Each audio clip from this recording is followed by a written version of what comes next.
இன்னைக்கு கிச்சன்ல சின்னதா ஒரு மேக் ஓவர் தாங்க பண்ணுறேன். இந்த அஞ்சரைப்பெட்டி பாக்ஸை தான்.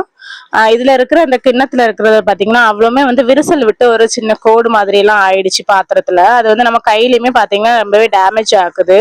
சரி, நம்ம வீட்டுல வந்து பாத்தீங்கன்னா இந்த மாதிரி ஸ்டோரேஜுக்கு சில்வர் பாக்ஸ் இருக்குது அப்படின்னு சொல்லிட்டு அதுல நம்ம ஸ்டோர் பண்ணி வச்சிட்டோம்னாக்கா மசாலாவோட அந்த ஃபிளேவர் ஸ்மெல் எல்லாமே வந்து எனக்கு வந்து ஓபன் பண்ணி வைக்கிறதுனால நமக்கு ஏதோ மாதிரி இருக்குது, கட்டி பிடிக்கிற மாதிரி எல்லாம் இருக்குது அப்படின்னு சொல்லிட்டு இதை வந்து நம்ம ஸ்டோர் பண்ணி அதோட லிட்டு போட்டுமே இந்த மாதிரி கண்டெய்னர் தனியா வச்சிடலாம் அப்படின்னு சொல்லிட்டு வீட்டுல சும்மா இருந்த அந்த பாக்ஸஸ் எல்லாமே தான் நான் வந்து வாஷ் பண்ணி ட்ரை பண்ணியே வச்சிருந்தேன். அதுல பாத்தீங்கன்னா நம்ம வந்து ஒரு 7 இதுதான் வைக்க முடிஞ்சது. இதுல பாத்தீங்கன்னா நம்ம கூட ஒண்ணு கூட கூட வச்சுக்கலாம் போல, அந்த மாதிரி இடமும் இருக்குது. சரி, இதுலயே நம்ம ஸ்டோர் பண்ணி வைக்கலாம்னு சொல்லிட்டு தாங்க இப்பதான் கொஞ்சம் சின்னதா மாத்தினேன். எனக்கு பாத்தீங்கன்னா இது ரொம்பவே கன்வீனியன்டா இருக்கு.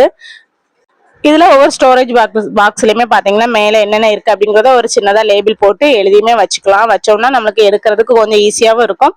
நான் வந்து சில நேரங்கள்ல வந்து பாத்தீங்கன்னா நல்ல மிளகு பவுடராவும் யூஸ் பண்ணிப்பேன், இல்லைன்னா முழுசாவுமே வாங்கி வைப்பேன். அதே போலதாங்க ஜீரகமும் அந்த மாதிரிதான் பண்ணிக்குவேன்.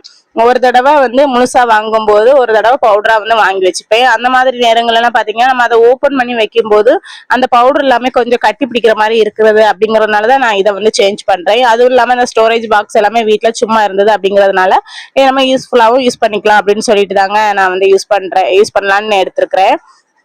உங்களுக்கும் இந்த மாதிரி ஏதாச்சும் மாத்தணும் அப்படின்னு நினைக்கிறீங்கன்னா இந்த ஐடியா கொஞ்சம் யூஸ்ஃபுல்லா இருக்கும் அப்படின்னு நினைக்கிறேன். அப்படி யூஸ்ஃபுல்லா இருந்துச்சு அப்படின்னாக்கா கண்டிப்பா கமெண்ட்ல சொல்லுங்க ஃப்ரெண்ட்ஸ். எனக்கு பாத்தீங்கன்னா இது ரொம்பவே பிடிச்சிருக்கு. அது மட்டும் இல்லாம கூடவும் இதே மாதிரி ஒரு பாக்ஸ் வாங்கி நான் இதெல்லாம் அரேஞ்ச் பண்ணணும் அப்படின்னு நினைக்கிறேன். எல்லாமே ஃபுல்லாக்கி நான் இன்னொரு வீடியோலுமே உங்களுக்கு ஷேர் பண்ணி காட்டுறேன். இப்போதைக்கு நான் இருக்கிற மசாலாஸ் எல்லாமே அதில் ஸ்டோர் பண்ணி எப்படின்னு சொல்லிட்டு காமிக்கலாம் அப்படின்னு சொல்லிட்டு தாங்க நான் எடுத்து காமிச்சிட்டு இருக்கிறேன். ஓகே ஃப்ரெண்ட்ஸ், இந்த ஐடியா உங்களுக்குமே பிடிச்சிருக்கும் அப்படின்னு நினைக்கிறேன். உங்களுக்கும் யூஸ்ஃபுல்லா இருக்கும் அப்படின்னு நினைக்கிறீங்கன்னா கண்டிப்பா கமெண்ட் சொல்லுங்க. நெக்ஸ்ட் வீடியோல பார்க்கலாம். பாய்.